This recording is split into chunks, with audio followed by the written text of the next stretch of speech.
Bismillahirrahmanirrahim. Assalamualaikum warahmatullahi wabarakatuh.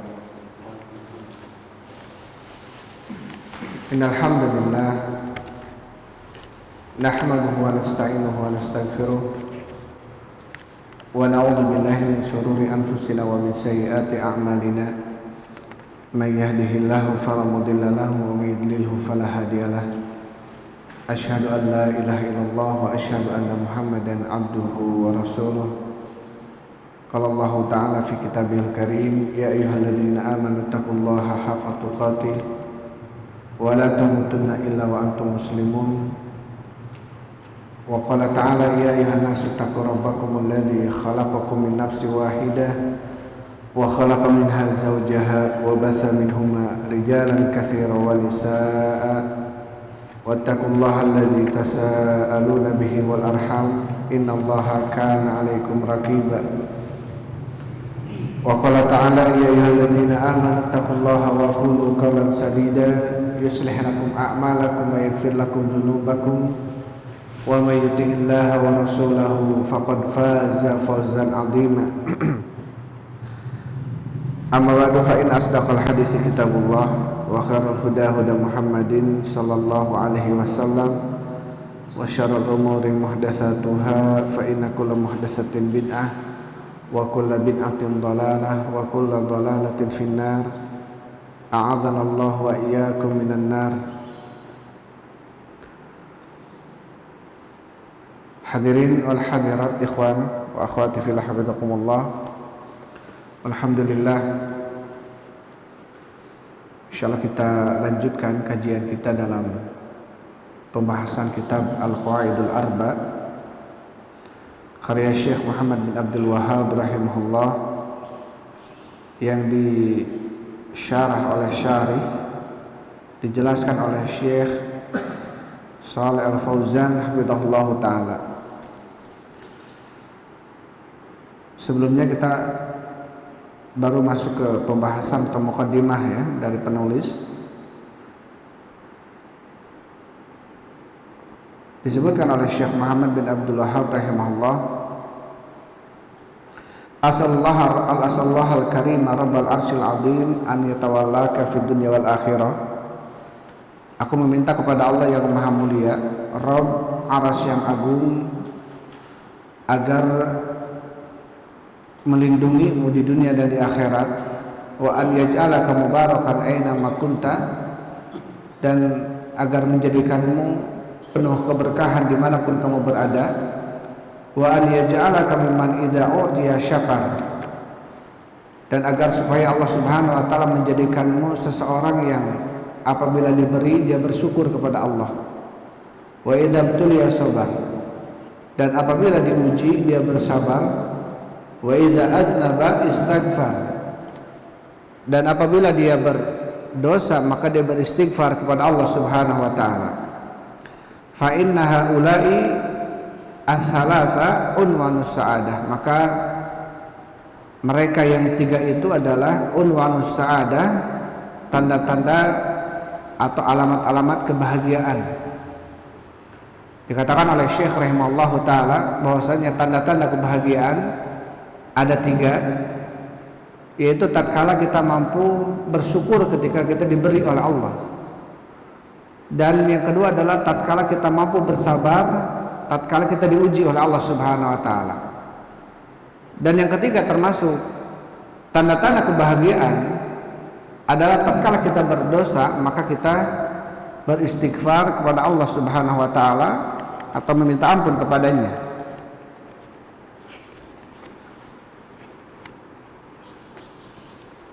Kemudian Syekh mengatakan, i'lam arsadaqallahu li ta'atihi anal hanafiyyata millata Ibrahim. Ketahuilah semoga Allah memberikan petunjuk kepadamu untuk melaksanakan ketaatan kepadanya, anal hanafiyyata millata Ibrahim, bahwasanya Hanafiyah atau Hanifiyah adalah agamanya Ibrahim, anta budallaha mukhlishan lahuddin. Jadi agama Ibrahim itu adalah engkau beribadah kepada Allah dengan mengikhlaskan baginya agama. Kama qala ta'ala, sebagaimana Allah Subhanahu wa taala berfirman, "Wa ma khalaqtul jinna wal insa illa liya'budun." Tidaklah kami ciptakan jin dan manusia kecuali agar mereka beribadah kepadaku.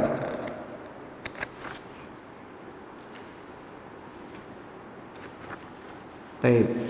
Sampai situ ya kita bahas kemarin sebelumnya. Kemudian setelahnya kita masuk ke pembahasan yang baru.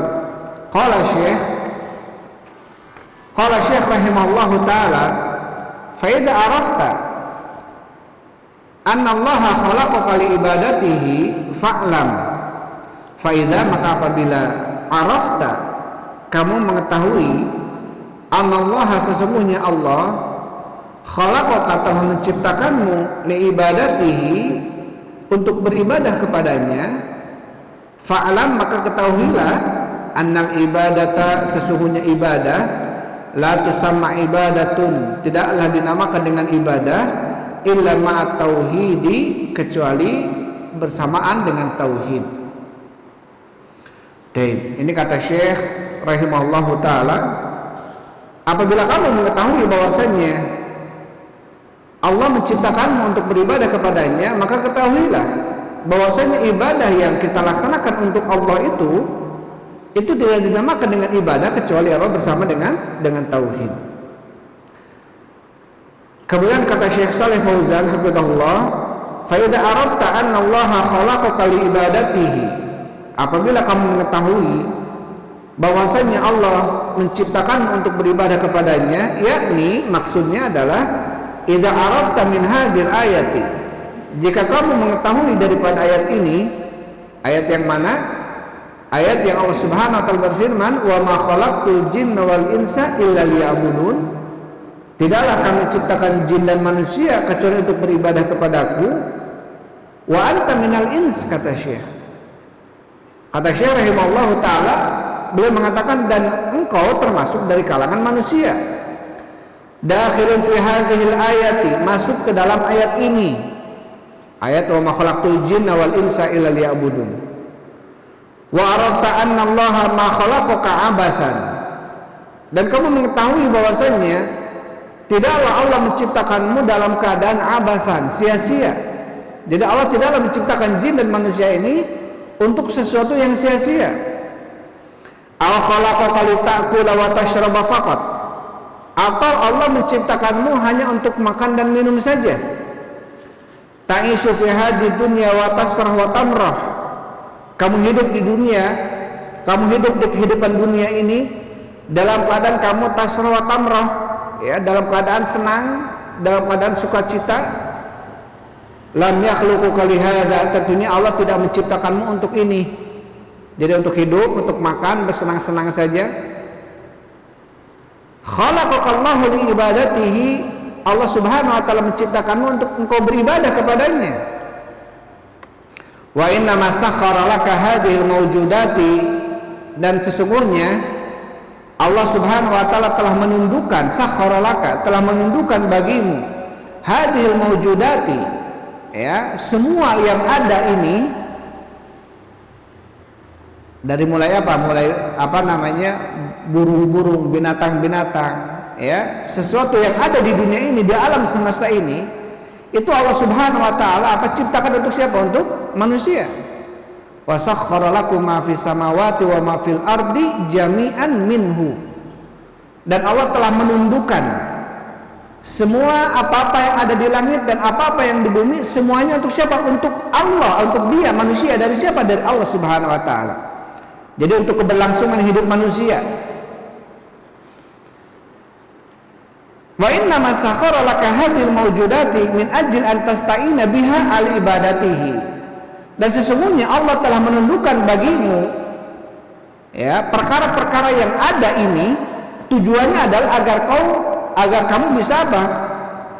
Menjadikan atau membantu di dalam ketaatan atau ibadahmu kepada Allah Subhanahu wa taala.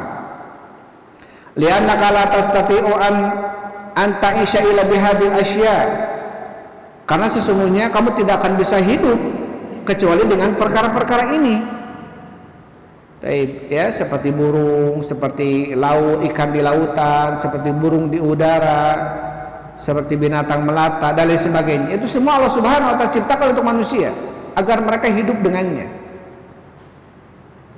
Wala tatawassalu ila ibadatillahi illa bihadzal asya. Dan mereka atau kamu tidak mungkin mampu melaksanakan ibadah kepada Allah kecuali dengan perkara-perkara ini. Makan, minum, ya, itu semua Allah Subhanahu wa taala jadikan, ciptakan adalah untuk keberlangsungan hidup manusia.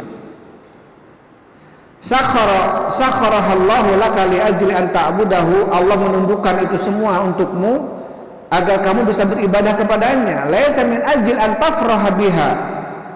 Bukan tujuannya agar kamu bisa tafrah, bersenang-senang dengannya. Wa tasrah wa tamrah, dan kamu bisa bersita gurau gitu dengannya, dengan kehidupan dunia ini gitu ya. Wa tafsuku wa tafjur, ya, dan bukan untuk kamu melakukan kefasikan dan kedosaan, ya. Tafsuk ini kefasikan, tafjur adalah perbuatan fajir. Jadi dunia ini Allah Subhanahu wa taala tundukkan untuk kalian, untuk kamu wahai manusia, bukan untuk kamu bersenang gurau di dalamnya, bukan untuk kamu melakukan kefasikan atau kedosaan, kemaksiatan. Takul wa tashrabu mastahaita, kamu makan dan kamu minum sesukamu. Hada sya'nul bahaim. Model seperti ini adalah modelnya binatang ternak. Amal adamiyun, adapun adami, manusia keturunan Bani Adam, fallahu jalla wa ala, maka Allah yang maha mulia dan maha tinggi, khalaqahum li ghayatin 'azimatin. Allah menciptakan mereka untuk tujuan yang besar, wa hikmatin 'azimatin, dan untuk tujuan hikmah yang agung, wahiyal ibadah, yaitu adalah ibadah. Qala ta'ala, Allah Subhanahu wa taala berfirman, wa ma khalaqtul jinna wal insa illa liya'budun. Tidaklah kami ciptakan jin dan manusia kecuali agar mereka beribadah kepadaku. Ma uridu minhum min rizkin, aku tidak menginginkan dari mereka manusia min rizkin, daripada rizki.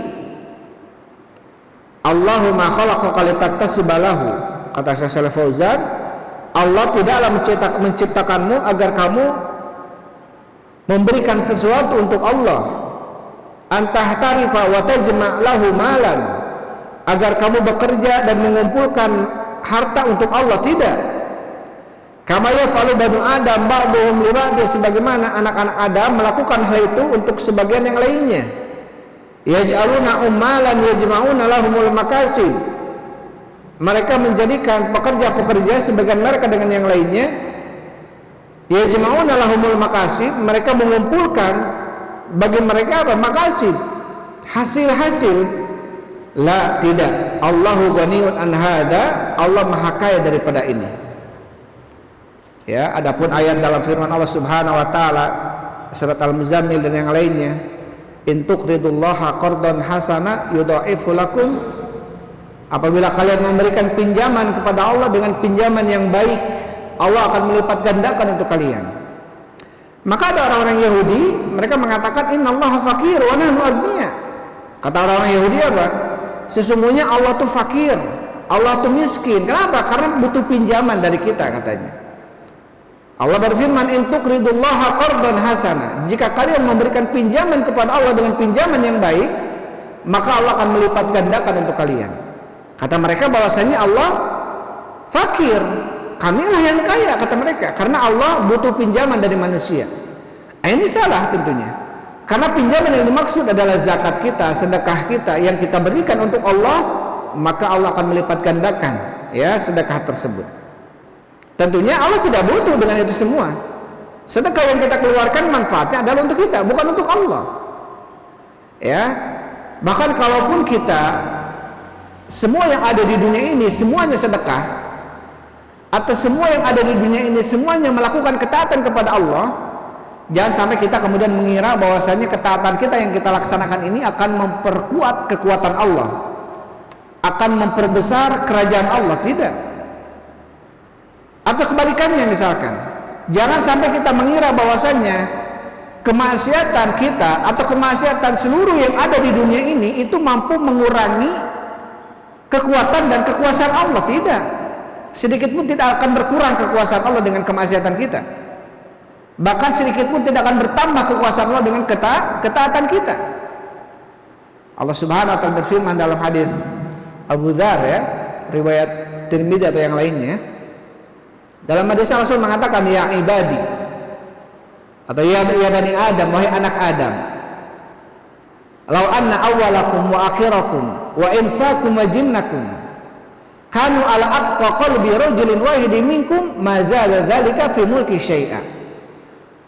Kata Allah Subhanahu wa taala dalam hadis kursinya, wahai anak Adam, kalau seandainya ciptaanku pertama kali dan mulai Adam, baik dari kalangan manusianya dan juga jinnya, dikumpulkan sampai ciptaanku yang terakhir, kata Allah, dan semuanya mereka berada pada satu frekuensi ketaatan semuanya, aqwa qalbi rajulin wahidin minkum, seperti seseorang yang paling bertakwa di antara kalian, semuanya bertakwa, apa kata Allah, ma zada fi mulki syai'a, itu semua tidak akan memberikan tambahan kerajaanku sedikit pun.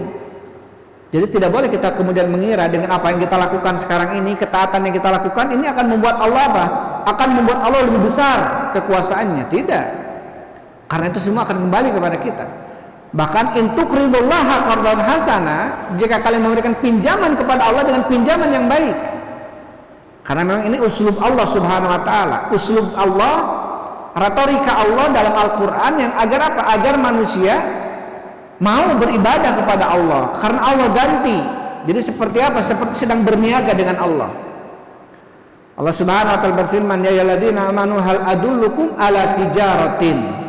Wahai orang-orang beriman, maukah aku tunjukkan kepada kalian suatu perniagaan jual beli, tunjikum min adzabin alim, yang akan mampu menyelamatkan kalian dari adab yang pedih.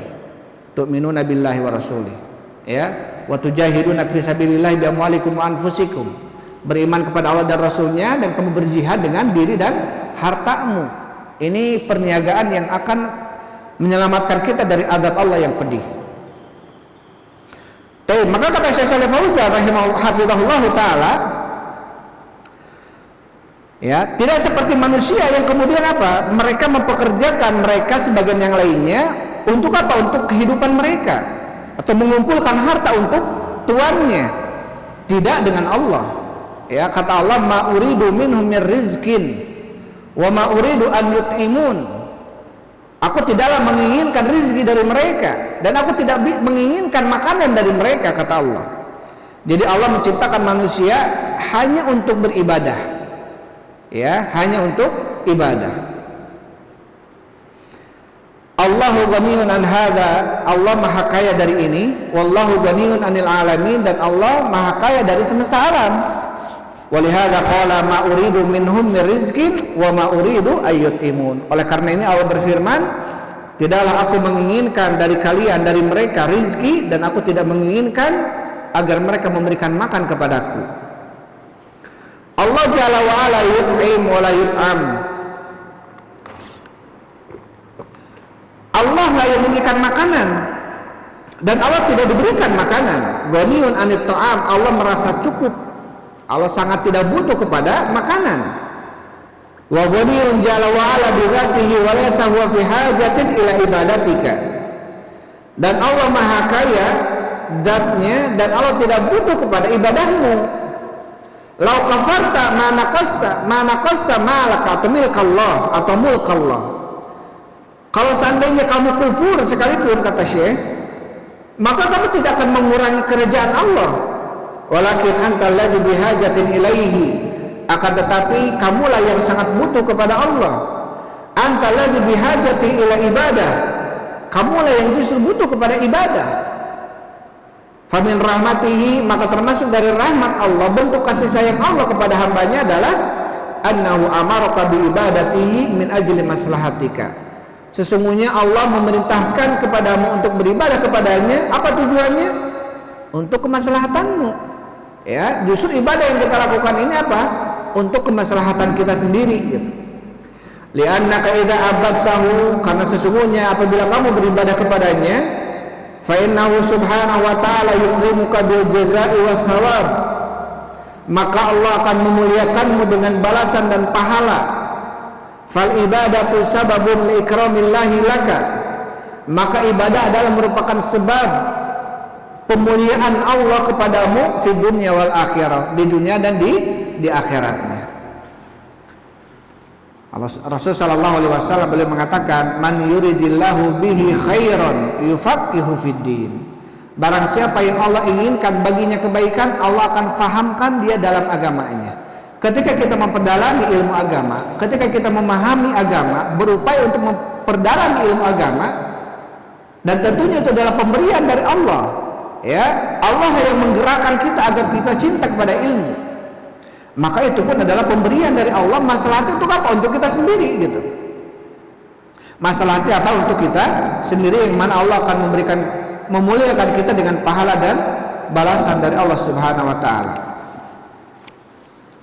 Famanil ladzi yastafidu minal ibadah, maka siapa yang kemudian bisa mengambil faidah dari ibadah yang kita lakukan ini? Al mustafidu minal ibadati huwal abidu nafsuhu.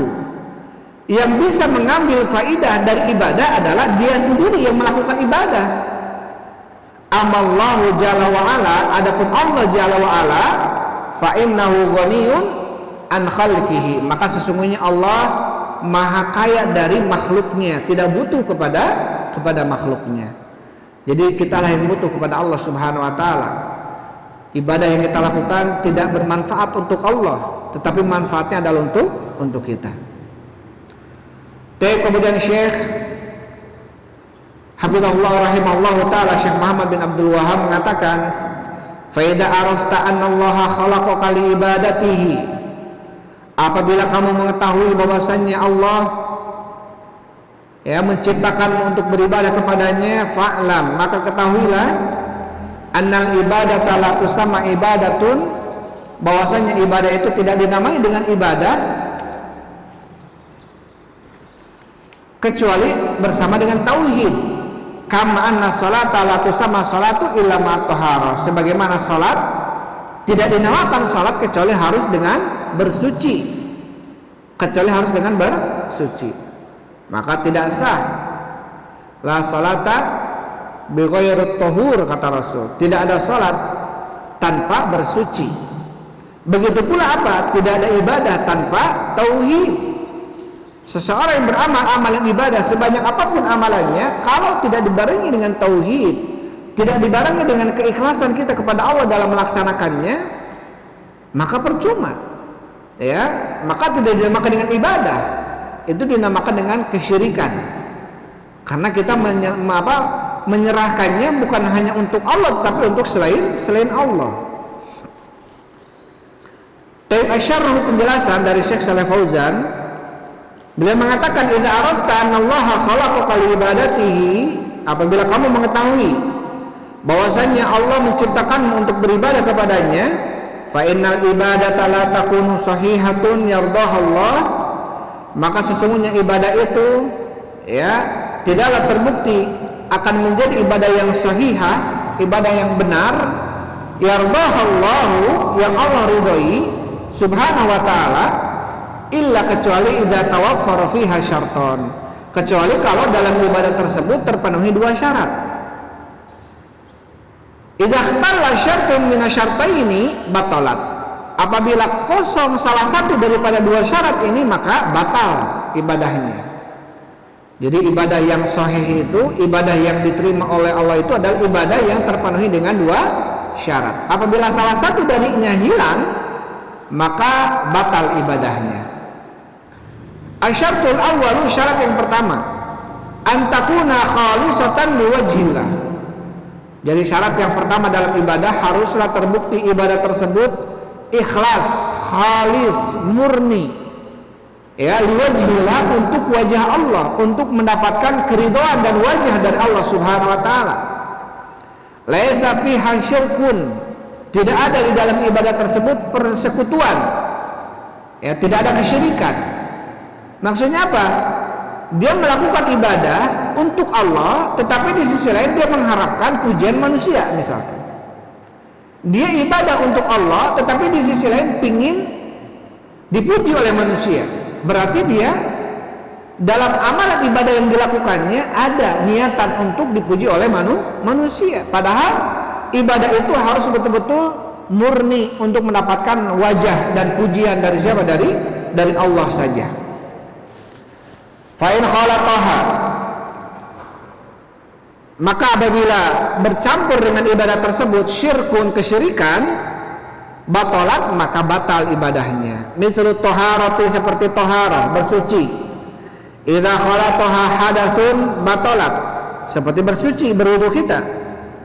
Apabila bercampur dengan wudu kita ini hadas, ada hadasnya, maksudnya dia keluar air kencing atau air keluar kentut, keluar buang air besar, buang air kecil, maka batal taharahnya.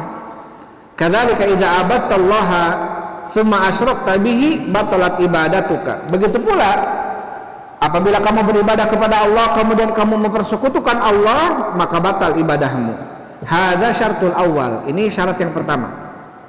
Jadi syarat yang pertama, agar ibadah kita ini benar diterima oleh Allah, maka ibadah tersebut harus murni hanya untuk Allah Subhanahu wa ta'ala. Tidak boleh disisipi dengan kesyirikan-kesyirikan, baik yang kecil atau yang besar. Ya, yang besar seperti dia mempercayai ada yang mampu mengetahui ilmu gaib selain Allah, seperti dia mempercayai ada yang menguasai di dunia ini selain Allah, gitu ya. Seperti dia meyakini ada yang mampu menguasai lautan, daratan atau bagian daripada dunia ini selain Allah, itu termasuk syirik besar, bisa keluar dari Islam. Kalau syirik kecil seperti riya, seperti sum'ah, salat dia pengen didengar orang, salat dia pengen dipuji orang, pengen dilihat orang, ya, pengen mendapatkan pujian dari amalan yang dilakukannya, maka ini hanya membatalkan amalannya saja. Misalkan seseorang sholat, dalam sholatnya ingin dipuji orang, maka yang batal itu sholatnya saja. Amalan-amalan yang lainnya, haji dia, sedekah dia, zakat dia, mengaji dia, yang dilakukannya ikhlas untuk Allah, maka diterima. Tapi kalau dia datang saja ke dukun, mempercayai perkataan dukun tentang ilmu gaib, maka seluruh amalan yang dilakukan dari mulai dia balik mungkin 10 tahun sampai 15 tahun, ada seorang sudah balik, dari mulai itu amalan ibadahnya yang sudah dia amalkan, mungkin puasanya tahunan, sholatnya tiap hari, itu semuanya dihancurkan oleh Allah Subhanahu wa ta'ala. Allah Subhanahu wa ta'ala berfirman, la in asyrakta la yahbatanna amaluka wa la takunanna minal khasirin. Jika kamu melakukan kesyirikan, maka akan batal seluruh amalanmu. Jadi amalan-amalan yang sudah kita lakukan, kalau kita melakukan kesyirikan besar, naudzubillah, semuanya hancur. Ya, semuanya hancur. Beda kalau syirik yang kecil, maka akan menghancurkan amalan yang dilakukannya. Tapi itu syirik yang pertama atau syarat yang pertama, harus ikhlas, betul-betul murni dalam ibadahnya, itu hanya ingin mendapatkan pujian dan wajah dari siapa? Dari Allah Subhanahu wa ta'ala. Kemudian asyaratul tsani, syarat yang kedua, al-mutaba'atu lirrasul sallallahu alaihi wasallam. Syarat yang kedua ini harus mencontoh Rasulullah sallallahu alaihi wasallam. Jadi dalam ibadah kita ini senantiasa berupaya agar bagaimana amalan kita yang kita laksanakan betul-betul ada dalil, agar kita betul-betul amalan tersebut ada contohnya dari Rasul sallallahu alaihi wasallam. Fa ayu ibadatin lam yati biha rasulu, maka ibadah apa saja yang tidak datang dalam ibadah tersebut ar-rasul, contohnya dari Nabi Muhammad SAW, fa innaha batilatun wa marfudatun, maka ibadah tersebut batal ibadahnya, wa marfudah, tertolak ibadahnya. Kenapa? Li'annaha bid'atun wa khurafatun, karena amalannya tadi adalah amalan bid'ah dan khurafah, diada-ada, dan ini termasuk yang ditolak amalannya ketika dia melakukan amalan kebid'ahan. Walihada yaqulu sallallahu alaihi wasallam, oleh karena ini Rasul sallallahu alaihi wasallam beliau bersabda, man amila amalan laisa alaihi amruna fahuwa raddun. Barang siapa yang mengamalkan sebuah amalan yang tidak ada padanya amruna, perintah dari kami, contoh dari kami, ya, fahuwa raddun, maka amalan tadi tertolak, maka dia ditolak amalannya. Wa fi riwayatin, dan di dalam riwayat yang lainnya Rasulullah mengatakan, man ahdatsa fi amrina hadza barang siapa yang mengada-ngada fi amrina, dalam urusan kami, ini urusan kami, harus digarisbawahi, ya. Jadi yang mengada-ngadanya dalam urusan kami, urusan Rasul, urusan agama. Jadi kalau perkara baru dalam urusan duniawi ini tidak apa-apa. Ini yang dipermasalahkan adalah perkara baru dalam urusan kami, yaitu urusan agama, urusan ibadah. Maka man ahdatsa fi amrina hadza ma laysa minhu fa huwa raddun. Barang siapa yang mengada-ngada dalam urusan kami ini, ma laysa minhu, yang tidak ada darinya, dari urusan kami, fa huwa raddun, maka dia tertolak. Fala budda an takuna ibadatu muwafaqatun atau muwafiqatun lima ja'a bi Rasul sallallahu alaihi wasallam. Maka haruslah terbukti ibadah tersebut muwafiqah, mencocoki terhadap apa-apa yang telah datang dengannya Rasul sallallahu alaihi wasallam. La bistihsanatin nas wa niyatihim, tidak diamalkan karena istihsanat. Jadi istihsanat ini menganggap baik sebuah perkara. Kata Imam Malik bin Anas, ya, madhab Malikiyah, Imam Malik bin Anas, beliau mengatakan, man istahsana fid din yaraha hasanatan. Barang siapa mengada-ngada dalam sebuah agama, dia menganggap itu istihsan, dia menganggap itu baik dalam agama. Faqad za'ama anna Muhammadan khana risalah, maka dia telah menuduh bahwasanya Nabi Muhammad telah mengkhianati risalah. Kemudian Imam Malik bin Anas membawakan ayat, al-yauma akmaltu lakum dinakum wa atmamtu alaikum ni'mati wa raditu lakumul islama dina. Pada hari ini aku telah sempurnakan bagi kalian agama kalian. Agama sudah sempurna, kata Allah. Imam Malik membawakan ayat ini karena agama sudah sempurna, sudah disampaikan seluruhnya oleh Rasul sallallahu alaihi wasallam. Jadi barang siapa yang menganggap ada perkara yang tidak diajarkan Rasul, kemudian dia menganggap ini mah baik, ini mah, ya menurut logika dia ini baik, padahal Rasul tidak mengamalkannya, berarti dia apa? Telah menganggap dan menuduh bahwasanya Rasulullah berkhianat dalam risalah. Berarti ada amalan, ada risalah, ada tugas yang belum disampaikan oleh Rasul gitu. Padahal Islam sudah sempurna, kerasulan Rasul, risalahnya sudah sampai semuanya, tidak ada yang sembunyi gitu. Makanya Imam Malik bin Anas mengatakan, barang siapa yang melakukan istihsanat, anggapan baik gitu ya dalam agama, ini mah kan kita sama-sama ngumpul zikir bareng gitu ya, ini mah baik gitu. Akhirnya apa? Ini istihsan namanya, menganggap perkara baik dalam sebuah agama yang tidak dicontohkan oleh Rasul, para sahabatnya. Taib. Wa niyatihim wa maqasidihim, ya, bukan karena istihsanat manusia, bukan karena niat-niat manusia, bukan karena tujuan-tujuan manusia. Taib. Jadi ibadah itu, tegaknya ibadah itu karena Allah dan Rasulnya. Allah yang mewahyukan kepada Rasulnya, dan Rasul mencontohkan kepada kita, itu namanya ibadah.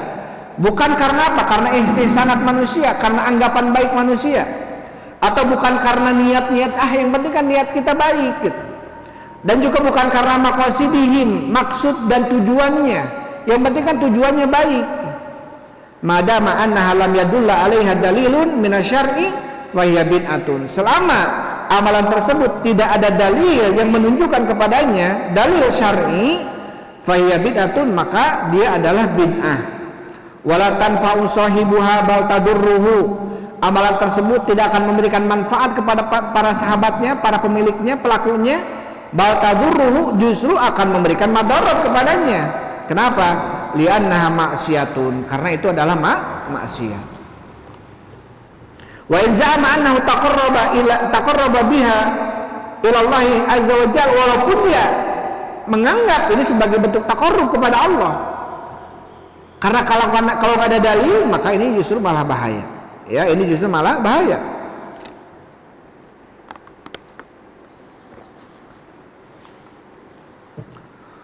Ketika kita meminta ya kepada pemborong developer rumah, misalkan saya punya rumah 10x10 tanah, bangunkan bagi saya kamarnya 2, ruang tengah, ruang tamunya, dapur, WC, posisinya begini-begini, dikasih gambar.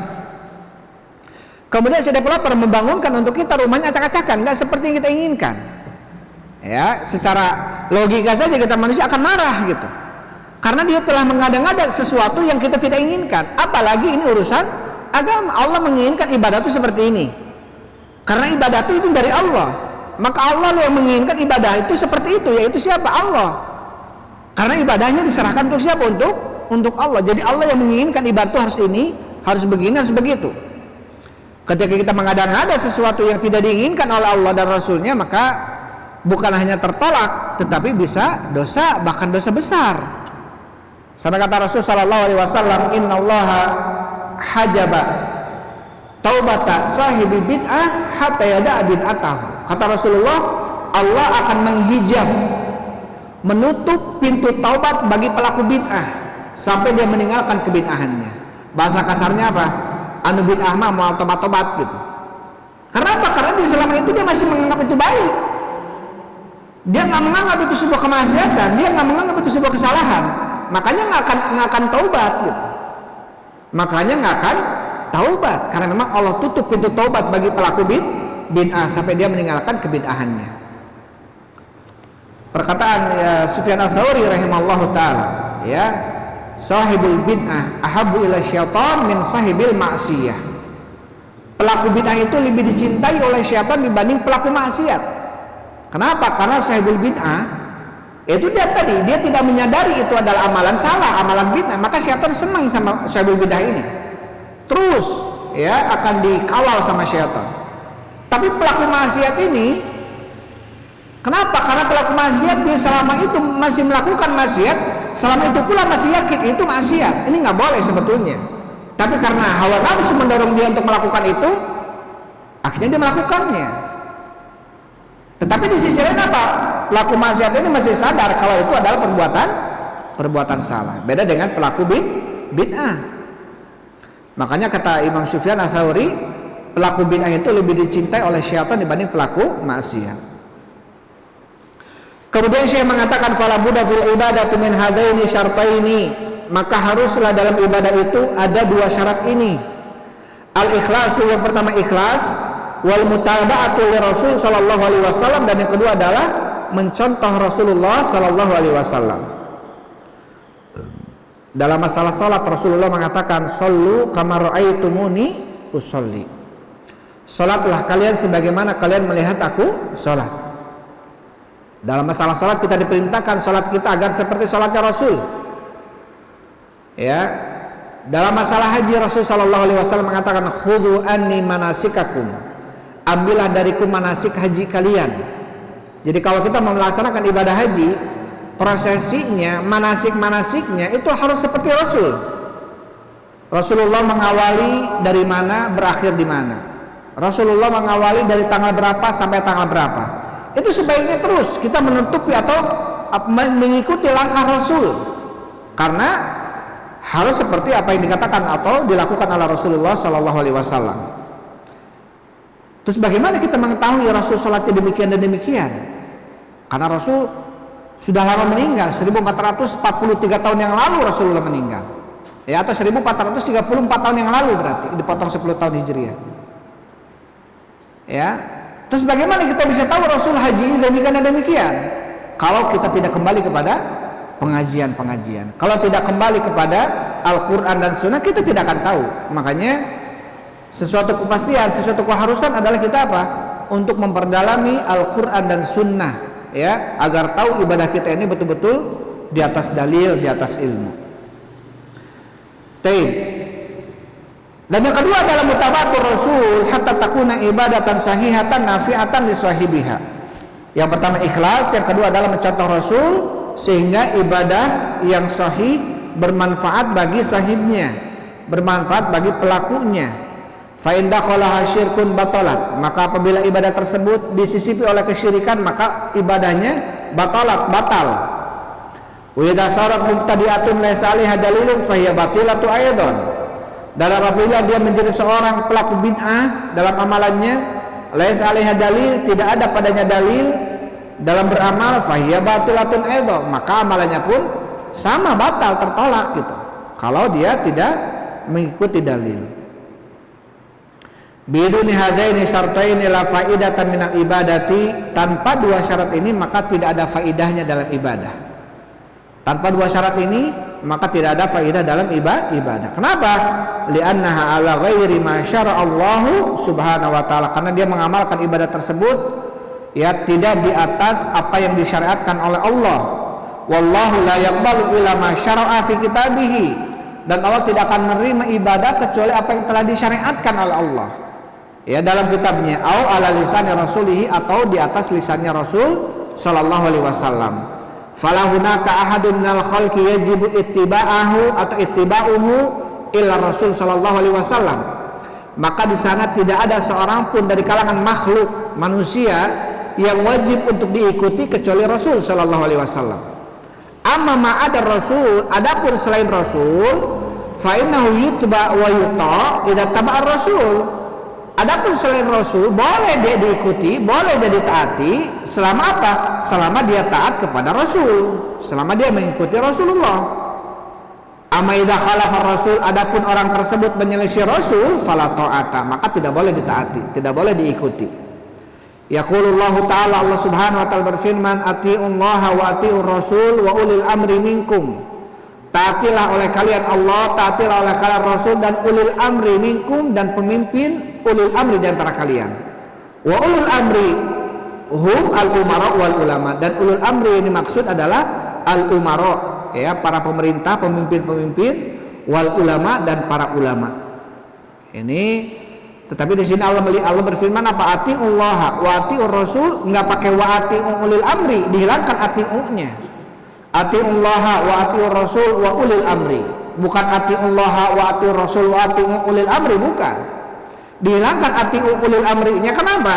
Karena ketaatan kita kepada ulil amri, baik ulama ataupun pemimpin, adalah sebatas ketaatan kita kepada Allah Subhanahu wa taala. Selama mereka tidak taat sama Allah, maka perintahnya tidak boleh kita taati. Apalagi memerintahkan kita untuk bermaksiat kepada siapa? Kepada Allah, tidak boleh. La ta'atal makhluk fi ma'siyatil khaliq. Tidak boleh taat kepada makhluk di dalam bermaksiat kepada sang pencipta. Fa idza ata'allaha wajabat ta'atuhum wattiba'ahum. Maka apabila mereka ulul amri ini taat sama Allah, wajib kita mentaati mereka dan wajib kita mengikuti mereka. Amma idza khalafu amrallahi, adapun kalau mereka menyelisih perintah Allah, fa innaha la tajuzu ta'atuhum wa lattiba'uhum, maka tidak boleh mengikuti mereka dan mentaati mereka fima khalafu fihi, dalam hal-hal yang mereka selisihi ya, maksudnya mereka menyelisih Allah dan Rasulnya. Jadi selama mereka memerintahkan sebuah perintah yang jelas-jelas menyelisih Allah dan Rasulnya, tidak boleh kita taati. Li'annahu laysa hunaka ahadun yuta'u istiqlalan minal khalqi ila Rasulullah sallallahu alaihi wasallam. Karena tidak ada di sana seseorang yang ditaati ya, bentuk ketaatannya mutlak seseorang gitu ya, minal khalqi, dari kalangan makhluk, kecuali hanya Rasul. Yang bentuk ketaatannya kita taati secara mutlak. Tetapi selain Rasul, selama memerintahkan untuk melakukan kebaikan maka kita taati, adapun selama memerintahkan untuk melakukan kemaksiatan kepada Allah maka tidak boleh kita taati. Siapapun dia, walaupun orang tua kita sekalipun. Walaupun orang tua kita sekalipun, yang kita harus taat sama orang tua, harus nurut sama orang tua, harus mengikuti perintah orang tua, tetapi ketika mereka memerintahkan untuk melakukan maksiat kepada Allah, maka tidak boleh kita taati. Wa in jahadaka ala an tusyrika bi ma laysa laka bihi ilmun fala tuti'huma wa sahibhuma fid dunya ma'rufa. Jika kedua orang tua kamu ya memaksamu untuk melakukan kesyirikan kepadaku, kata Allah, dan tidak ada padanya ilmu, fala tuti'huma, janganlah kalian mentaati keduanya. Tetapi apa kata Allah? Wa sahibhuma fid dunya ma'rufa, tetapi pergaulilah keduanya di dunia dengan cara ma'ruf, dengan cara baik. Wa ma'adahu fa innahu yuta'u wa yuttaba'u idza ata'a ar-rasul wa taba'a ar-rasul. Adapun selain Rasulullah ya, diikuti dan ditaati apabila dia mentaati Rasul dan mengikuti Rasul. Hadhihi al-ibadatu sahihatu, maka ini adalah ibadah yang sahih. Baik.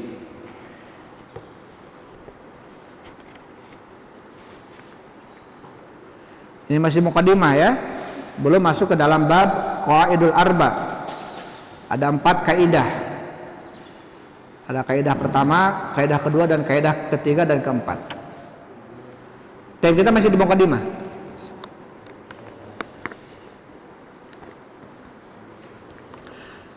Kemudian Syekh mengatakan rahimahullahu taala, kalau kita katakan Syekh rahimahullah berarti Syekh Muhammad bin Abdul Wahhab ya.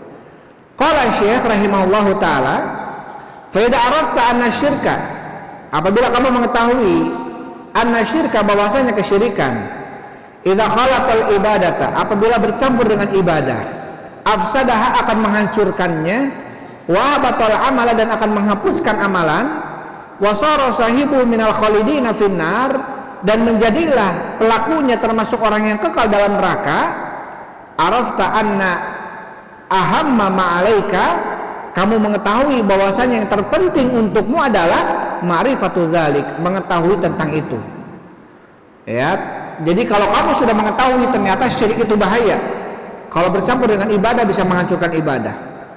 Ya, kalau syirik itu dilakukan maka bisa menghapuskan seluruh amalannya dan akan menjadikan pelakunya termasuk orang yang kekal dalam neraka. Ya, maka yang terpenting bagimu adalah ketika kamu mengetahui itu, yang terpenting bagimu adalah apa? Ma'rifatul dzalik, mengetahui tentang perkara itu, tentang perkara kesyirikan. Ya, harus kita tahu tentang perkara kesyirikan itu.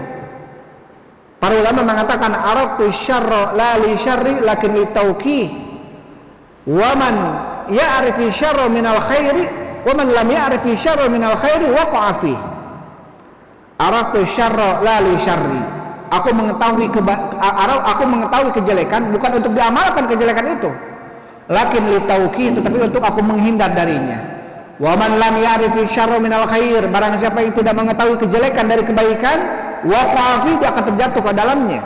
Jadi perlu untuk kita tahu syirik, bukan agar kita mengamalkan kesyirikan, bukan, justru agar kita terhindar darinya. Hudzaifah bin Yaman, seorang sahabat, beliau mengatakan, kana nasu yas'aluna Rasulullah anil khair wa kuntu as'aluhu anisyar makhafatan an yudrikani. Dulu para sahabat kalau bertanya kepada Rasul itu tentang yang baik-baik saja. Tetapi kalau saya bertanya kepada Rasul tentang yang jelek, kenapa? Makhafatan an yudrikani, saya takut yang jelek itu menimpa saya. Jadi penting untuk apa? Untuk kita mengetahui apa saja sih kesyirikan, definisinya apa saja, ada berapa macam kesyirikan, modelnya seperti apa, bentuknya seperti apa, agar apa? Agar kita bisa menghindar darinya. Kenapa kita bisa menghindar? Karena ngeri syirik itu. Ya, kalau seseorang sudah melakukan kesyirikan bisa menghancurkan amalan, bisa menjadikan dia termasuk orang yang kekal dalam neraka. Baik. Maka yang terpenting bagimu setelah mengetahui bahayanya syirik apa? Ma'rifatul dzalika, mengetahui itu. La'allallaha an yukhlisaka, mudah-mudahan Allah mengikhlaskanmu min hadis syabakati, dari penyakit-penyakit ini, jaringan. Syabakah itu jaringan. Jadi semoga Allah memberikan keikhlasan, memurnikanmu, menjauhkanmu dari jaringan-jaringan ini, yaitu jaringan kesyirikan ya. Wa hiya syirku billahi alladzi qala Allahu fihi, yaitu kesyirikan kepada Allah yang mana Allah berfirman di dalamnya tentang kesyirikan itu. Apa firman Allah? Innallaha la yaghfiru an yushraka bihi wa yaghfiru ma duna dzalika liman yasha. Sesungguhnya Allah tidak akan mengampuni dosa syirik, dan Allah akan mengampuni dosa selain syirik atau di bawah itu liman yasha, bagi yang dikehendaki oleh Allah Subhanahu wa taala. Dalam ayat ini Allah Subhanahu wa taala memutuskan ampunan bagi pelaku syirik, seakan-akan tidak ada maaf bagi pelaku kesyirikan. Padahal kita lihat di sisi lain Allah berfirman, Ghafurur Rahim, Ghafurul Wadud, ya. Allah Maha Pengampun, Maha Penyayang, Maha Pemaaf. Allah Subhanahu wa taala rahmatnya luas. Allah Subhanahu wa taala kataba ala nafsi rahmah, telah menetapkan rahmat bagi dirinya. Innalillahi mi'atur rahmah, sesungguhnya Allah punya 100 rahmat.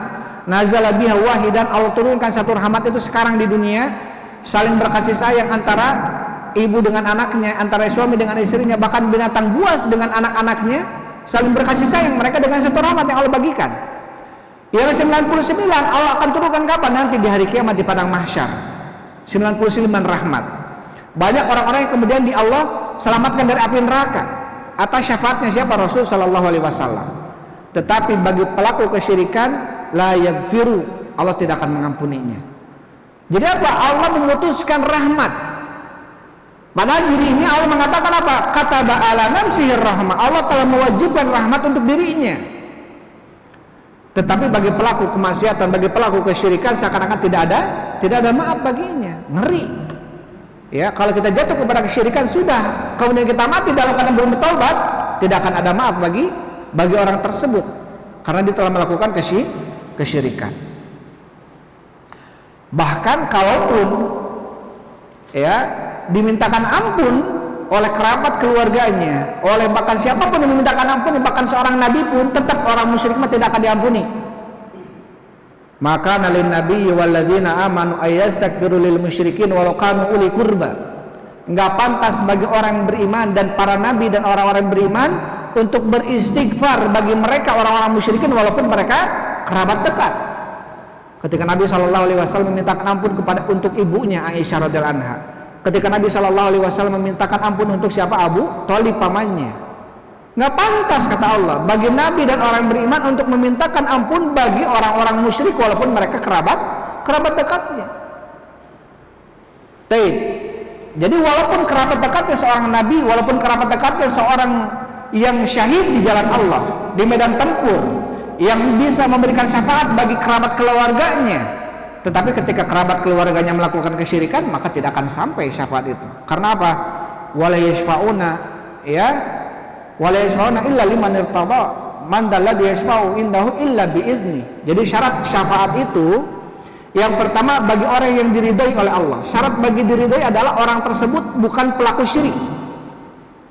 Ini syafaat akan sampai. Yang kedua, yang memberikan syafaatnya pun atas izin dulu dari Allah, nggak bebas. Semua orang memberikan syafaat kepada yang lainnya, enggak. Masing-masing nanti diberikan jatah oleh Allah. Siapa kira-kira yang dapat memberikan syafaat?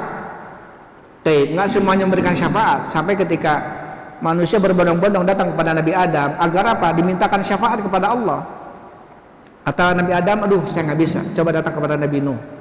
Datang kepada Nabi Nuh, sama nggak bisa. Coba datang kepada Nabi Musa, Nabi Ibrahim, Nabi Musa, Nabi Isa. Kata Nabi Isa, coba datang kepada Nabi Muhammad sallallahu alaihi wasallam. Kata Nabi Muhammad, akhirnya berbondong-bondong kepada Nabi Muhammad. Kemudian kata Nabi Muhammad, annalah, inilah yang dijanjikan oleh Allah Subhanahu wa taala. Wab'athu maqaman mahmuda, dan bangkitkanlah Nabi Muhammad ini pada tempat yang terpuji. Kapan? Itu tadi nanti. Ketika seluruh manusia berbondong-bondong datang kepada Nabi Muhammad, minta agar Allah Subhanahu wa taala memberikan keputusan. Ya, akhirnya apa? Rasul sallallahu alaihi wasallam menyungkur sujud, kemudian berdoa kepada Allah, memuji Allah. Kata Allah Subhanahu wa taala, irfa ra'sak. Ya, satu to wasfa'tu syafa'. Angkatlah kepalamu ya Muhammad. Ya, mintalah akan diberi. Mintalah syafaat akan diberikan syafaat. Akhirnya Rasulullah SAW meminta syafaat kepada Allah Subhanahu wa taala. Baik. Jadi ketika kita mengetahui bahwa syirik itu bahaya, syirik itu menghancurkan, syirik itu merugikan dunia akhiratnya, maka yang perlu untuk diketahui olehmu adalah yaitu mengetahui tentang apa? Tentang kesyirikan ini. Ya, apa saja yang termasuk kesyirikan. Karena kaidah yang nanti akan disebutkan oleh Syekh rahimahullahu taala adalah kaidah-kaidah tentang kesyirikan, tentang syubhat ahlul musyrikin dan bantahannya. Kemudian wadzalika bima'rifati arba'i qawaidi dzakarahallahu taala fi kitabih. Yaitu dengan cara apa mengetahuinya? Dengan cara mengetahui 4 kaidah yang Allah Subhanahu wa taala sebutkan dalam kitabnya. Yang Allah Subhanahu wa taala sebutkan dalam kitabnya. Kita bacakan satu kaidah ya. Kaidah yang pertama nih. Kemudian qala Syekh rahimahullahu taala, masih kita jelaskan dulu dari Syekh Al-Fauzan ya. Kemudian Syekh Al-Fauzan mengatakan, ai madama annaka arafta tauhida wa huwa ifradullah bil ibadah. Selama kamu mengetahui bahwasanya tauhid itu adalah mengesahkan Allah dalam ibadah, yajibu, maka yang wajib antarifa, agar kamu mengetahui ma huwa syirku, apa itu kesyirikan. Ini wajib. Setelah kita tahu tauhid itu apa, macam-macamnya apa, maka syirik pun kita harus mengetahui apa itu syirik, macam-macamnya apa saja. Li'anna alladzi la ya'rifu syai'a yaqa'u fihi, karena seseorang yang tidak mengetahui sesuatu dia akan terjatuh kepada sesuatu itu. Fala budda annaka ta'rifu anwa'a syirki, maka wajib bagimu mengetahui macam-macam kesyirikan, min ajil an tajtanibaha, agar kamu bisa menjauhinya. Li'anna Allah hadzara minasyirki, karena Allah telah mewanti-wanti, menghati-hatikan daripada kesyirikan. Wa qala, dan Allah berfirman, innallaha la yaghfiru an yushraka bihi, sesungguhnya Allah tidak akan mengampuni dosa syirik, wa yaghfiru ma duna dzalika liman yasha, dan akan mengampuni apa-apa yang di bawah itu, di bawah kesyirikan, liman yasha, bagi yang dikehendaki oleh Allah Subhanahu wa taala. Fa hadza syirkul ladzi hadza khataruhu, maka kesyirikan ini kesyirikan dan ini bahayanya, yaitu tidak akan diampuni.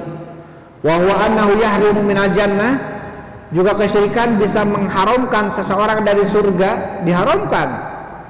Ketika ada seorang yang mati dalam keadaan musyrik, maka surga haram baginya. Innahu, Allah berfirman, innahu may yusyrik billah faqad harramallahu alaihi jannah, sesungguhnya barang siapa yang mempersekutukan Allah, maka Allah haramkan baginya surga. Wa yahrimu minal maghfirah, orang yang mati dalam keadaan melakukan kesyirikan juga apa? Yahrimu minal maghfirah, Allah haramkan dari ampunan. Jadi Allah haramkan, dia tidak akan diampuni. Allah berfirman, innallaha la yaghfiru an yushraka bihi, sesungguhnya Allah tidak akan mengampuni dosa syirik. Idzan, kalau begitu, hadza khatarun azimun, ini adalah bahaya yang besar. Yajibu alaika an ta'rifahu, wajib bagimu untuk mengetahuinya. Qabla ayu khatarin, sebelum bahaya-bahaya yang lainnya. Ini bahaya yang paling besar yang perlu kita ketahui sebelum kita mengetahui bahaya-bahaya yang lainnya.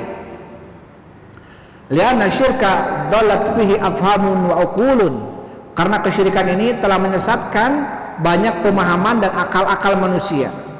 Lina'rifa ma huwa syirku minal kitab wa sunnah, agar kita mengetahui apa itu kesyirikan dalam Al-Qur'an dan sunnah. Allahumma hadzara min syai'in illa wa bayyanahu atau wa yubayyinuhu, Allah tidaklah menghati-hatikan tentang sesuatu kecuali Allah akan menjelaskannya. Wa ma amara bi syai'in illa wa yubayyinuhu linnas,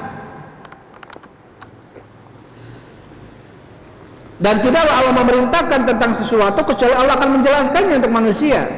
Fahuwa lan yuharrima syirka wa yatrukuhu mujmalan, maka Allah tidak akan mengharamkan kesyirikan tetapi membiarkan kesyirikan itu dalam keadaan mujmal, belum terperinci. Apa itu syirik? Belum dijelaskan, tidak mungkin.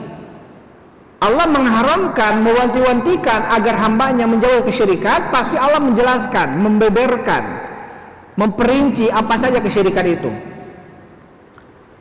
Bal bayyanahu fil Qur'anil azim, bahkan Allah menjelaskan dalam Al-Qur'an yang agung. Wa bayyanahu Rasul fi sunnah, dan telah dijelaskan oleh Rasulullah dalam sunnahnya.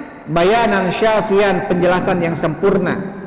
Fa idza aradna an na'rifa ma huwa syirku, maka apabila kami menginginkan mengetahui apa itu kesyirikan, narju ilal kitabi wa sunnati hatta na'rifa syirka, maka kita wajib kembali kepada Al-Quran dan Sunnah sampai kita mengetahui apa itu syirik. Wala narju ila qawli fulanin, tidak boleh kita kembalinya kepada kata orang, kata fulan, kata sialan, kata anu, tidak boleh. Tapi kita mengetahui definisi syirik itu menurut siapa? Hanya menurut Allah dan Rasulnya. Hanya menurut Allah dan Rasulnya. Wa hadza sayati, dan ini akan datang. Penjelasan itu akan datang.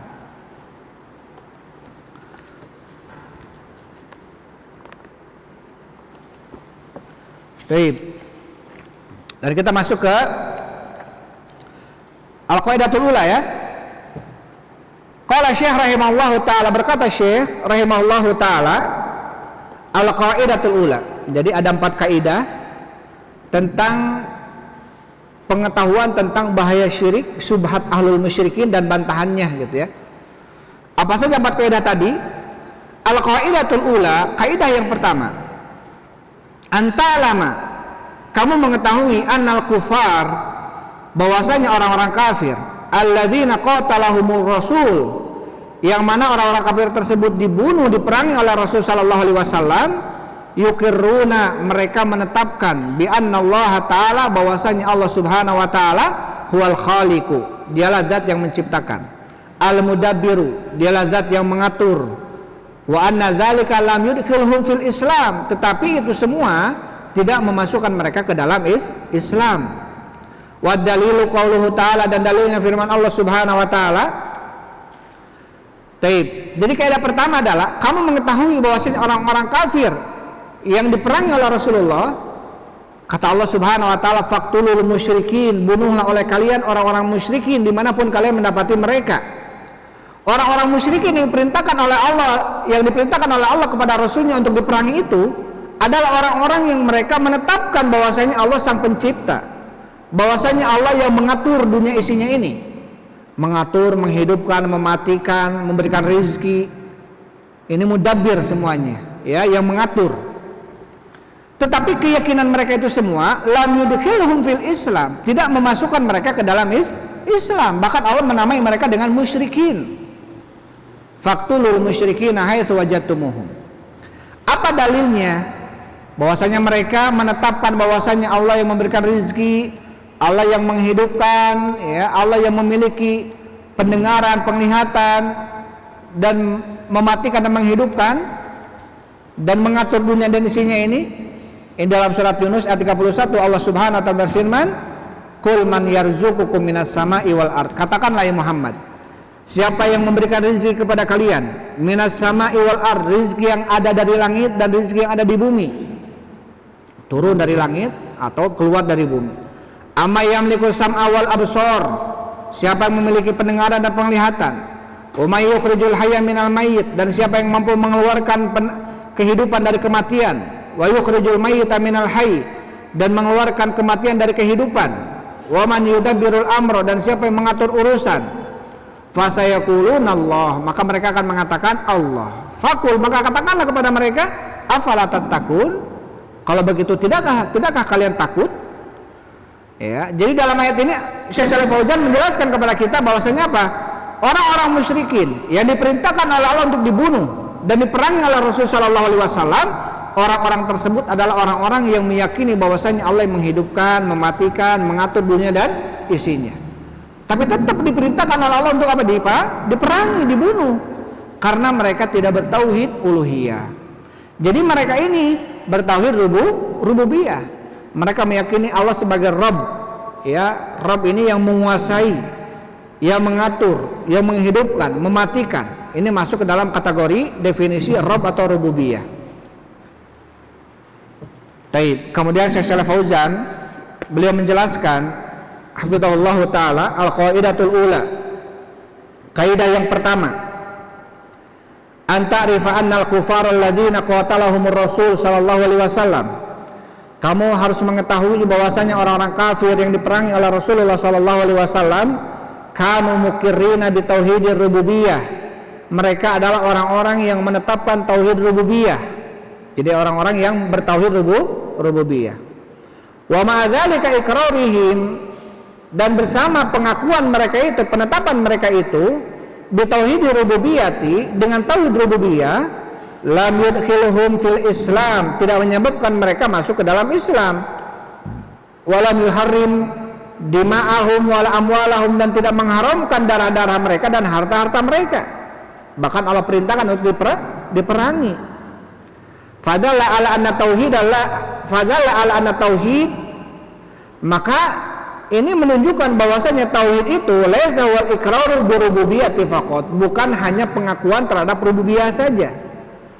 Bukan hanya mengakui bahwasanya Allah yang menciptakan, menghidupkan, mematikan, mengatur dunia dan isinya ini saja, bukan itu saja. Wa anna syirka laysa huwa syirku fi rububiyyati faqat, dan kesyirikan itu bukan hanya dalam kesyirikan rububiyah saja. Bal laysa hunaka ahadun asyraku fi rububiyyati illa syawatun minal khalq. Baik.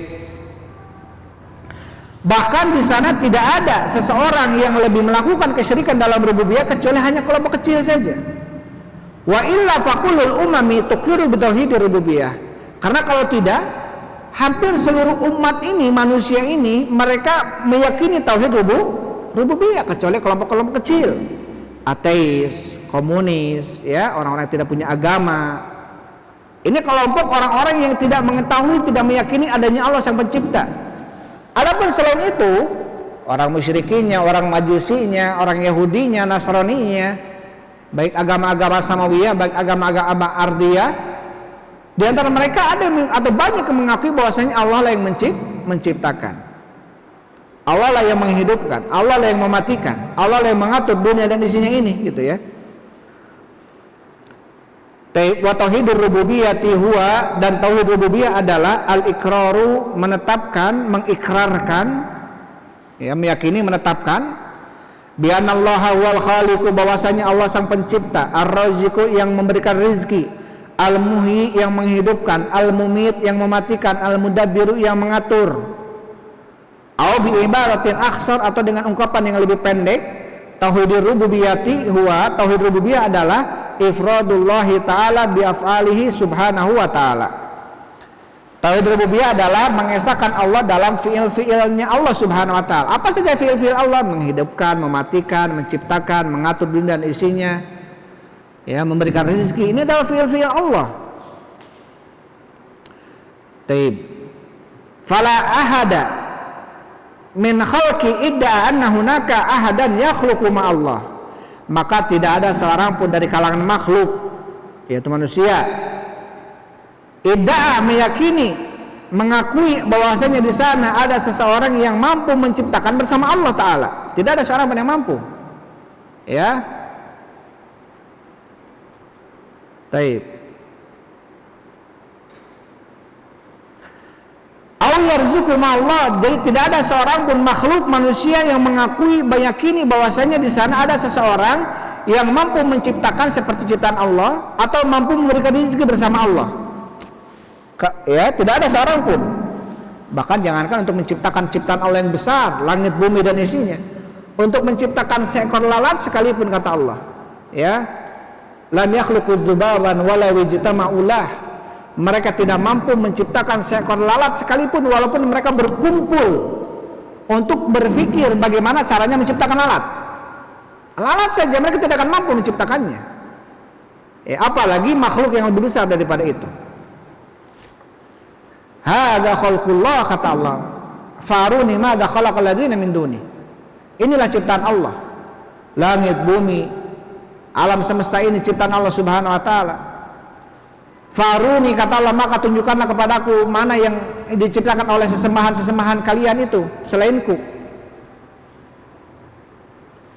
Ya, sebagaimana dalam perkataan Ibnu Katsir rahimahullahu taala dalam Ushul Tsalatsah, al-khaliqu li hadhil asya' wal mustahiqu lil ibadah. Pencipta ini semua, langit, bumi, alam semesta, makhluk-makhluk yang ada, pencipta ini semua dialah zat yang paling berhak untuk diibadahi. Karena tidak ada yang mampu menciptakan seperti ciptaan Allah, ya, maka tidak berhak untuk diibadahi. Baik. Bal musyrikuna, bahkan orang-orang musyrik, kata Syekh, mukiruna bi anna Allah huwal khaliqur raziqu. Mereka ini menetapkan bahwasanya Allah dialah zat yang menciptakan, ar-raziqu yang memberikan rezeki, al-muhyi menghidupkan, al-mumit mematikan, al-mudabbiru mengatur. Allah Subhanahu wa taala berfirman, wa la in sa'altahum man khalaqas samawati wal arda la yaqulunna Allah. Dan apabila kamu bertanya, ya Muhammad, gitu ya, kata Allah, kepada mereka orang-orang musyrikin, man khalaqas samawati wal arda, siapa yang telah menciptakan langit-langit dan bumi, la yaqulunallah. Ini kita lihat ada lam taukid, ada nun taukid dalam satu kalimat, la yaqulunna, gitu ya. Artinya apa? Dengan dua sumpahnya Allah mengatakan apa? Betul-betul pasti mereka akan menjawab siapa? Allah. Karena memang betul mereka meyakini itu, ya, mereka meyakini bahwa yang menciptakan mereka siapa? Allah. Bahkan tatkala mereka diombang-ambing ombak di lautan, tidaklah mampu yang menyelamatkan mereka kecuali Allah. Mereka minta sama Allah. Mereka yakin yang mampu menyelamatkan mereka ketika itu siapa? Allah. Kemudian ayat yang lainnya Allah Subhanahu wa taala berfirman, "Qul man rabbus samawati sab'i wa rabbul arsyil azim fasayaquluna Allah fasayaquluna lillah." Katakanlah, siapa yang memiliki langit-langit dan bumi, Rabb langit dan bumi, Rabb arsy yang agung. Fasayaquluna lillah, mereka mengatakan Allah, kepunyaan Allah langit-langit dan bumi dan juga arsy. Iqra'ul ayati min akhir suratul mu'minun tajiduna annal musyrikin kanu muqirrina bi tauhidir rububiyyah. Bacalah oleh kalian ayat-ayat dari akhir surat Al-Mu'minun, maka kalian akan mendapatkan bahwasanya orang-orang musyrikin itu mereka menetapkan tauhid rububiyah.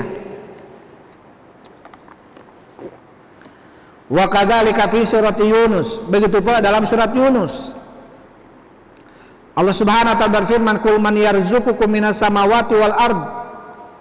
Katakanlah, siapa yang memberikan rezeki kepada kalian dari langit dan bumi. Amma yamliku sam'a wal absar, siapa yang memiliki pandangan dan penglihatan, pendengaran. Wa may yukhrijul hayya minal mayit, siapa yang mampu mengeluarkan kehidupan dari kematian. Wa yukhrijul mayyita minal hayy, dan mengeluarkan kematian dari kehidupan. Wa may yudabbirul amra fasayaquluna Allah, dan siapa yang mengatur urusan maka mereka akan menjawab Allah. Fahum muqirruna bihadza, maka mereka ini orang-orang musyrikin ini mereka menetapkan ini, yakin dengan itu. Yakin seyakin-yakinnya 100%. Mereka yakin bahwasanya yang menciptakan mereka, menghidupkan mereka, mematikan mereka, mengatur dunia dan isinya ini adalah siapa? Allah. Jadi mereka bertauhid rububiyah. Mereka bertauhid rububiyah. Ya, meyakini itu, tetapi tidak bermanfaat, tidak memasukkan mereka ke dalam Islam. Bukan dikatakan orang muslim, tetap dia dikatakan orang musyrik. Falaysa tauhidu wal iqraru bi tauhidir rububiyyati kama yaqulu dzalika ulamaul kalam wan nudhar fi aqaidihim. Maka tauhid itu bukanlah hanya menetapkan tauhid rububiyah saja, sebagaimana ini yang diucapkan oleh para ulama-ulama ahlul kalam, falasifah, ahlul kalam, ya, orang-orang filsafat, wan nudhar, dan orang-orang yang nudhar, orang-orang yang punya pandangan ke depan gitu, ya, para pemikir gitu ya, ilmuwan dan lain sebagainya. Fi aqaidihim, dalam akidah-akidah mereka yang salah gitu. Jadi yang mereka anggap, yang mereka tetapkan bahwa yang dimaksud dengan tauhid itu ini, yaitu tauhid rububiyah. Fa innahum yuqirruna bi anna tauhidah wal iqraru bi anna Allaha huwal khaliqu. Mereka menetapkan bahwasanya tauhid itu adalah menetapkan bahwasanya Allah yang menciptakan, ar-raziqu yang memberikan rezeki, al-muhyi yang menghidupkan, al-mumit yang mematikan. Fayaquluna wahidun fi dzatihi la qasima lahu. Mereka mengatakan wahidun fi dzatihi, Allah itu satu dalam zatnya yang tidak berbagi, tidak berbilang. Allah ahad. Wahidun fi sifatihi la syabiha lahu, satu dalam sifat-sifatnya yang tidak ada serupa dengannya. Wahidun fi af'alihi la syarika lahu, ya, satu dalam fiil-fiilnya yang tidak ada bersekutu dengannya. Ini kata mereka. Wahada, jadi ini maksudnya kata mereka. Walaupun betul, tetapi yang terpenting bukan itu. Yang terpenting bukan tauhid ini. Wahada huwa tauhidur rububiyah, dan ini adalah tauhid rububiyah. Dan bukan ini yang terpenting dalam kehidupan kita. Kenapa kemudian kita diciptakan oleh Allah? Kenapa kemudian para nabi dan para rasul diutus ke dunia ini? Ya, salah satu tugasnya apa? Tugas yang utamanya adalah untuk melaksanakan tauhid uluhiyah, bukan tauhid rububiyah. Karena tauhid rububiyah itu adalah sebuah ketetapan yang pasti hampir setiap manusia meyakini itu, kecuali kelompok-kelompok kecil saja. Irji'u ilai kitabin min kutubil ulama'il kalam tajiduhum la yukhrijuna an tauhid rububiyah. Kembalilah kalian, coba lihat lagi kepada kitab-kitab daripada ulama-ulama kalam, maka kamu akan mendapatkan mereka tidak mengeluarkan dari tauhid rububiyah, tidak keluar dari tauhid rububiyah. Maksudnya apa? Yang mereka pahami tauhid dalam Quran dan Sunnah itu yang diperintahkan oleh Allah dan Rasulnya itu adalah tauhid yang rububiyah yang dimaksud, kata mereka. Wahada tauhidu, wahada laysa huwa tauhidul ladzi ba'atsallahu bir rusul, dan tauhid ini bukan tauhid yang dengannya Allah mengutus para rasul. Wal iqraru bihada wahdahu la yanfa'u sahibuhu. Dan bahkan orang yang meyakini ini, menetapkan tauhid rububiyah ini saja, itu tidak bermanfaat bagi pemiliknya, bagi pelakunya. Lianna hadza aqarra bihil musyrikun, karena yang seperti ini telah ditetapkan, diyakini oleh orang-orang musyrikin, wasonadil kafara, dan para orang kafir, walam yukhrijuhum minal kufri, dan tidak mengeluarkan mereka dari kekufuran, tetap mereka dikatakan kafir walaupun meyakini keyakinan ini. Itu keyakinan bahwasanya Allah menciptakan, menghidupkan, dan mematikan mereka. Walam yudkhiluhum fil Islam, tidak menyebabkan mereka masuk Islam. Fahadza ghalatun azimun, maka yang seperti ini kesalahan yang besar. Dari siapa? Dari ahlul kalam, yang menetapkan yang dimaksud dengan tauhid dalam Quran dan Sunnah tauhid rububiyah, padahal yang diinginkan Allah adalah tauhid uluhiyah. Faman itaqada anna hadzal i'tiqada ma zada ala i'tiqadi Abi Jahlin wa Abi Lahab. Barang siapa yang meyakini seperti keyakinan ahlul kalam ini, bahwasanya yang terpenting itu adalah tauhid rububiyah, ya, maka apa? Ma zada ala i'tiqadi, maka dia tidak lebih bagus, lebih baik daripada keyakinan Abu Jahal dan Abu Lahab. Karena Abu Jahal, Abu Lahab juga sama meyakini itu, gitu. Falladhi alaihi al-ana ba'dul musaqqifin wa takriru tauhid rububiyyah faqat, atau musaqqafin, saqafah, ahlu sejarah gitu ya, saqafah Islamiyah, ahlu ahlu sejarah, ahlu pemikir Islam lah gitu ya, seakan-akan demikian. Maka orang-orang yang sekarang, sebagian pemikir-pemikir Islam, tentunya pemikir dengan pemikiran yang salah, ahlul kalam, biasanya di dalamnya ada ahlul kalamnya. Takriru tauhid rububiyah faqat, yang dimaksud dengan tauhid itu adalah menetapkan tauhid rububiyah saja. Wala yatatarraquna ila tauhidil uluhiyah, mereka tidak melihat dan memandang kepada tauhid uluhiyah. Wa hadza ghalatun azimun fi musamma tauhid, dan ini adalah merupakan kesalahan yang besar di dalam penamaan tauhid.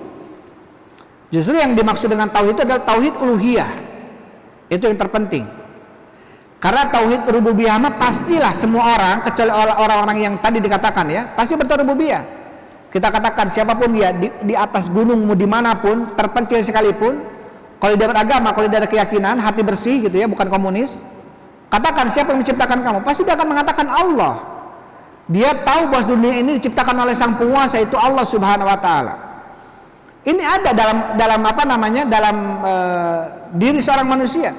Bahkan ketika dia sebelum dilahirkan, dalam janin ibunya Allah mengatakan alastu bi rabbikum, bukankah aku Rabb kalian? Kemudian para janin mengatakan qalu bala syahidna, mereka mengatakan kami bersaksi Allah, engkau adalah Rabb kami.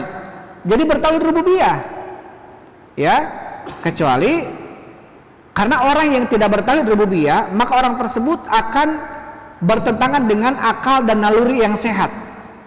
Ya, bagaimana bisa sekarang mengatakan bahwasanya langit dan dunia ini tidak ada penciptanya?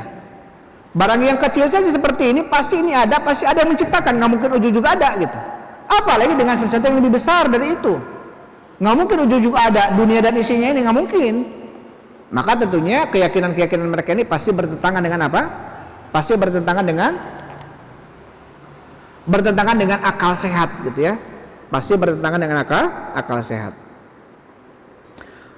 Kemudian wa amma syirku fayaqulun, adapun kesyirikan mereka mengatakan huwa anta taqida anna ahadan yakhluqu ma'allah aw yarzuqu ma'allah. Jadi kata mereka musyrik itu seperti apa? Kesyirikan itu seperti apa? Ketika ada seseorang meyakini bahwasanya ada selain Allah yang mampu menciptakan bersama Allah atau memberikan rezeki bersama Allah, maka ini yang dimaksud dengan kesyirikan. Kata mereka demikian. Otomatis tidak ada yang mampu menciptakan seperti ciptaan Allah gitu ya. Tidak akan ada yang mampu, karena itu hak Allah, nggak mungkin. Ya, tadi katakan Allah, walaupun mereka menciptakan seekor lalat sekalipun, walau jitama'ulah, walaupun mereka berkumpul untuk menciptakan seekor lalat sekalipun, mereka tidak akan mampu, apalagi menciptakan yang lebih besar dari itu. Naqulu, kami katakan, kata Syekh Shalih Fauzan, hadza ma qalahu Abu Jahlin wa Abu Lahabin, yang seperti ini tidak dikatakan oleh Abu Jahal dan Abu Lahab. Maqalu anna ahadan yakhluqu ma'allah wa yarzuqu ma'allah, tidaklah orang-orang dulu, Abu Lahab, Abu Jahal, musyrikin dahulu Mereka tidak berkata bahwasanya ada seorang yang mampu menciptakan seperti ciptaan Allah, tidak ada.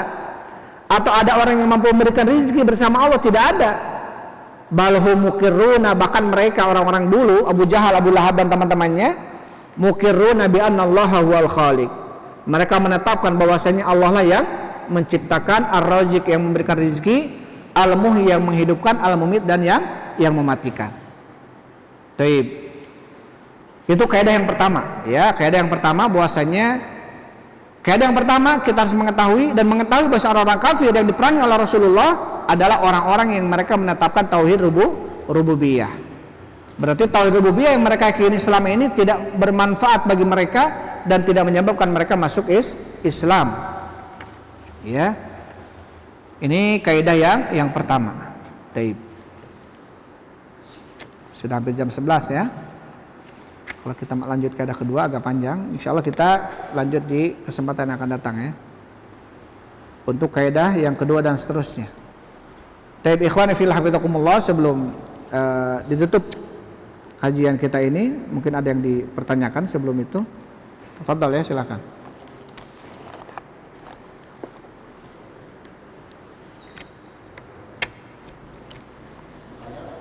Taib.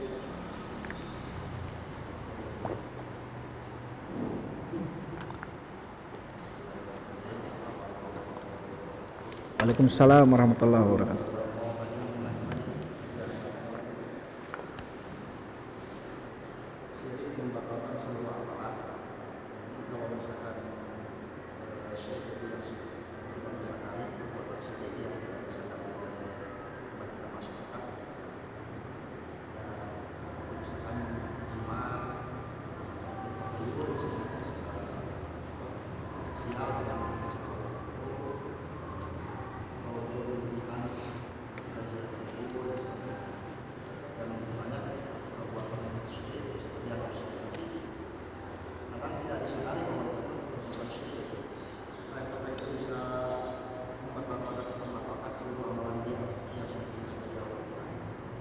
Taib.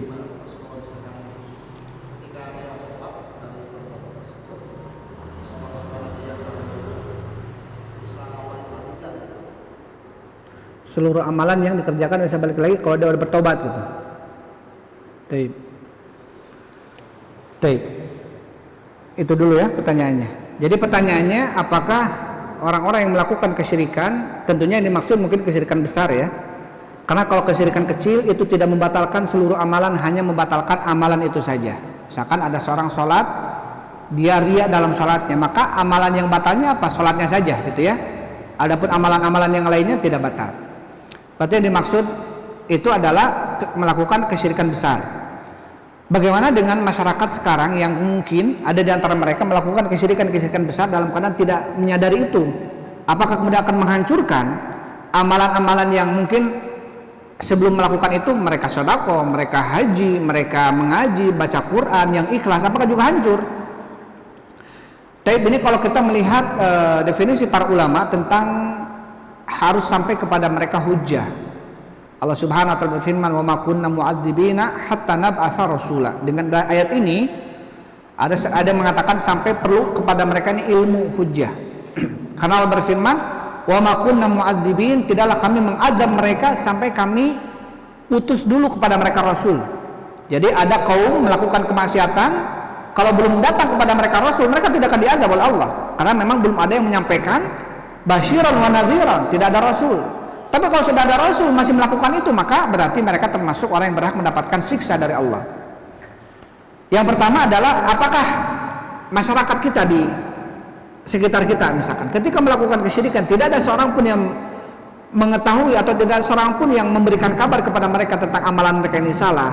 Kalau memang sama sekali tidak ada, dan saya pikir tidak mungkin ya di pertengahan kota seperti ini yang majmuk kondisinya muslim banyak juga bertauhid, tidak mungkinlah mereka tidak tahu tentang amal itu salah.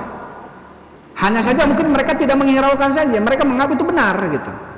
Berarti ini bisa ini masuk ke dalam dosa berpaling dari ilmu. Kan termasuk pembatal keislaman ada 10, salah satunya apa? Al-mu'rid.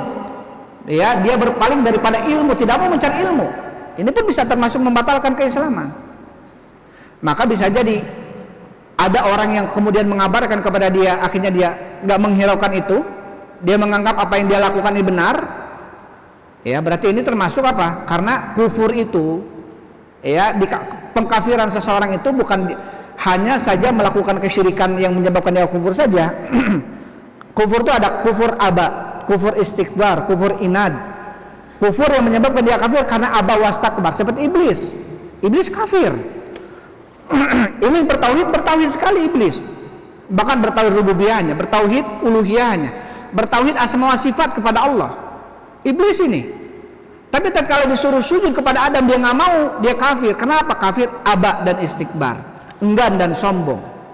Maka ketika ada seseorang dikabarkan ilmu kepadanya, dia menolak, ya, bahkan ilmu tentang ilmu wajib, ini tentang ilmu yang paling penting, ilmu tauhid, dia menolak itu. Dia menganggap apa yang dilakukan benar, padahal itu kesyirikan besar. Berarti ini masuk ke dalam kategori sudah sampai kepadanya hujjah. Apakah bisa hancur amalannya? Hancur amalannya sebelumnya. Naudzubillah min dzalik. Ya, apakah kemudian tadi dikatakan yang kedua, apakah bisa kembali amalan-amalan tersebut kalau dia bertaubat? Wallahu alam, itu kembali kepada Allah Subhanahu wa taala, ya. Tetapi secara penilaian dalil-dalil bahwasanya hancur amalannya. Kalau dia bertaubat berarti dia seperti lahir terbaru kembali, terlahir baru kembali dia. Kalau dia bertaubat berarti dia seperti dimulai hitungan amalan soleh ketika dia bertaubat. Dari itu. Adapun apakah akan kembali amalan sebelumnya yang dilakukan secara ikhlas dilakukannya? Wallahu alam, tentunya berharap ya kembali. Tetapi kalau melihat definisi nas-nas, tentunya dia seakan-akan bertobat itu seperti seseorang yang terlahir kembali, ya, di dalam melakukan amalan-amalan ibadah. Maka seseorang, kata Rasul sallallahu alaihi wasallam, termasuk pahala haji itu, hajjun mabrur laisa lahu jazaa ilal jannah. Haji mabrur itu tidak ada balasan kecuali surga. Kemudian barang siapa yang hajinya mabrur, ya faka'an nama qayaumin waladatuhu ummu, dia seperti seseorang yang terlahir dibarukan kembali, yang baru dilahirkan kembali oleh ibunya. Dosanya dihapus semua seakan-akan dia baru lahir. Ini yang mendapatkan haji mabrur, bersih dari dosanya kecuali dosa-dosa besar, ya. Ini menunjukkan bahwasanya apa? Seseorang yang bertaubat, diterima taubatnya, maka dia seperti membuka lembaran baru gitu. Wallahu a'lam bishawab. Baik. Ada lagi?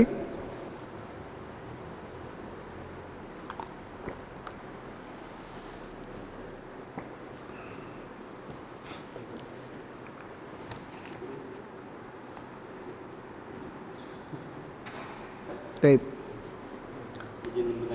Mangga. Kalau misalnya ada seseorang yang dia beramal soleh, ketika beramal soleh itu dia ikut 2 syarat tadi, ikhlas dan berbahan.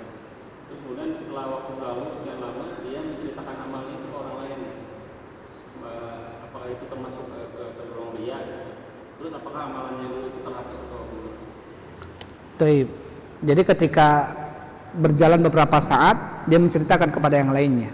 Tapi kalau dia bentuk menceritakan sebagai bentuk ibroh, ya, agar orang lain mengikuti, agar tanpa ada sedikit pun tafakhur dalam diri dia, tanpa ada sedikit pun merasa bangga akan telah melakukan amalan itu, dia menceritakannya hanya untuk sebagai gambaran tentang apa amalan tersebut misalkan, ya. Jadi dia menggambarkannya, menceritakannya bukan ala sabili tafakhur, bukan karena berbangga. Insya Allah nggak apa-apa. Ya, dia menceritakannya untuk sebagai ibroh, pelajaran bagi orang yang mendengarkannya, maka insya Allah tidak akan hancur amalan sebelumnya. Wallahu a'lam bishawab. Wallahu a'lam bishawab.